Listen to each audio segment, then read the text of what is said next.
रात के 3 बजे थे। विवेक, अनीश, रौनक और समीर, 4 दोस्त एक लंबी ड्राइव पर निकले थे।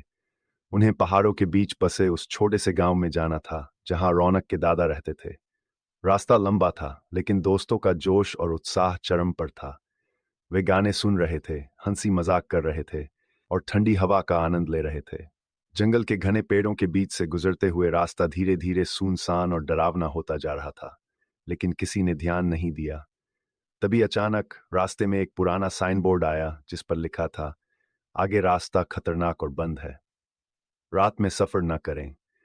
ये सब बस डराने के लिए लिखा है, कोई बड़ी बात नहीं, रौनक ने हंसते हुए कहा और सभी ने उसकी बात पर सहमति जताई। वे आगे बढ़ते रहे। रात गहरी होती जा रही थी। वे एक घुमावदार मोड़ पर पहुंचे ही थे कि अचानक सड़क के किनारे एक सफेद साड़ी पहने औरत खड़ी दिखाई दी। उसका चेहरा नीचे झुका हुआ था और उसके बाल बेतरतीब तरीके से बिखरे हुए थे। उसे देखकर समीर ने गाड़ी धीमी कर दी। रुकना मत यार, अनीश ने जल्दी से कहा, लेकिन समीर ने अनसुना कर दिया।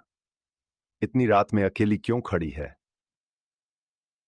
चा नीचे कर उससे पूछा, लेकिन औरत ने कोई जवाब नहीं दिया। उसने केवल धीरे धीरे अपना चेहरा ऊपर उठाया और उसकी आंखें खून की तरह लाल थीं। उस नज़ारे को देखकर सबकी रीढ़ में ठंडक दौड़ गई। समीर ने तेजी से गाड़ी आगे बढ़ा दी, लेकिन जब उसने शीशे में पीछे देखा तो वह औरत अब भी उनकी गाड़ी के पीछे पीछे दौड़ रही थी।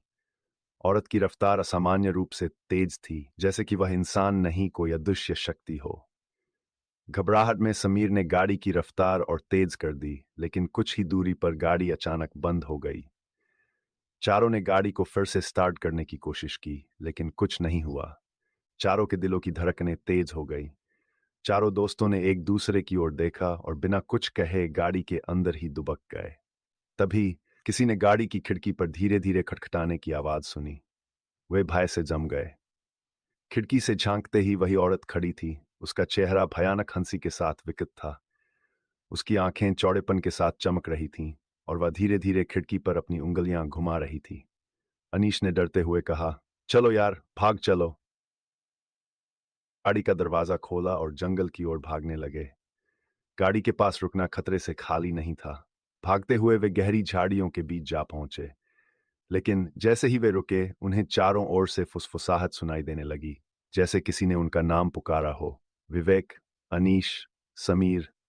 आवाजें धीमे और खौफनाक अंदाज में हर दिशा से आ रही थीं। उन आवाजों में एक अजीब सा दर्द और खून का प्यासा गुस्सा महसूस हो रहा था। ये कौन हमें बुला रहा है? रौनक ने डरते हुए पूछा। यहां से निकलना, कहा। लेकिन जिस ओर वे मुड़ते, वहां वही सफेद साड़ी वाली औरत खड़ी मिलती। हर कदम पर वह औरत उनकी राह में आ जाती थी। भागते भागते वे एक पुराने उजाड़ मंदिर के पास पहुंचे। मंदिर के अंदर जाते ही वहां की ठंडी और रहस्यमयी ऊर्जा ने उन्हें कुछ राहत दी। ऐसा लगा कि उस मंदिर में कुछ शक्ति थी जो उन्हें बचा सकती थी।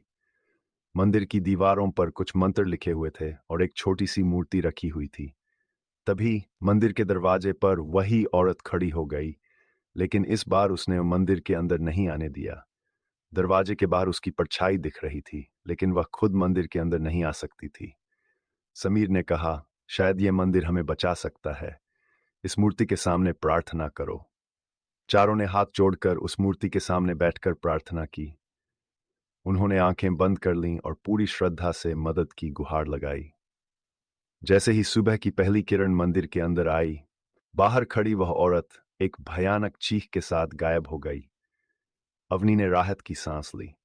वे मंदिर से बाहर निकले तो देखा कि उनकी गाड़ी ठीक उसी जगह पर खड़ी थी जहां उन्होंने उसे छोड़ा था। इस बार गाड़ी में बैठते ही उसने आसानी से स्टार्ट हो गई। चारों ने तेजी से गाड़ी चलानी शुरू कर दी और उस सड़क को छोड़ते हुए कसम खाई कि फिर कभी रात में इस रास्ते पर नहीं आएंगे।